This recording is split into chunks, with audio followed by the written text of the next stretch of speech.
একবার রাসূলুল্লাহ সাল্লাল্লাহু আলাইহি সাল্লামের কাছে এসে এক সাহাবী বললেন, ইয়া রাসূলুল্লাহ, আমার অন্তর অনেক কঠিন হয়ে গেছে, দোয়া করি কিন্তু চোখে পানি আসে না, মন নরম হয় না। তখন রাসূল সাল্লাল্লাহু আলাইহি সাল্লাম তাকে বললেন, তুমি যদি চাও যে তোমার অন্তর নরম হোক, তবে এতিমের মাথায় হাত বুলিয়ে দাও এবং গরিবকে খাওয়াও। অন্যকে সাহায্য করা শুধু তাকে উপকার করে না, বরং আমাদের অন্তরের কঠোরতাও দূর করে দেয়। মানুষের সেবা করা, গরিবকে খাওয়ানো, এতিমকে আদর করা, এসব কাজ আমাদের অন্তরকে নরম করে আল্লাহর রহমতের দ্বার খুলে দেয়। আমরা অনেক সময় মনে করি সুখ আসবে টাকা পয়সায়, বড় ঘর বাড়িতে আর আরামদায়ক জীবনে, কিন্তু আসল সুখ লুকিয়ে আছে মানুষের উপকার করার মধ্যে। যখন তুমি কাউকে হাসাও, ক্ষুধার্তকে খাওয়াও এবং অসহায়কে সাহায্য করো, সেই সুখ পৃথিবীর কোনো ধন সম্পদ দিয়ে পাওয়া যায় না। তাই আসুন আমরা প্রত্যেকে চেষ্টা করি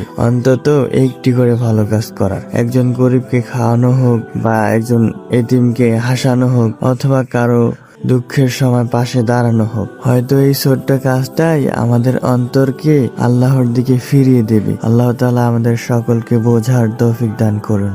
আমিন।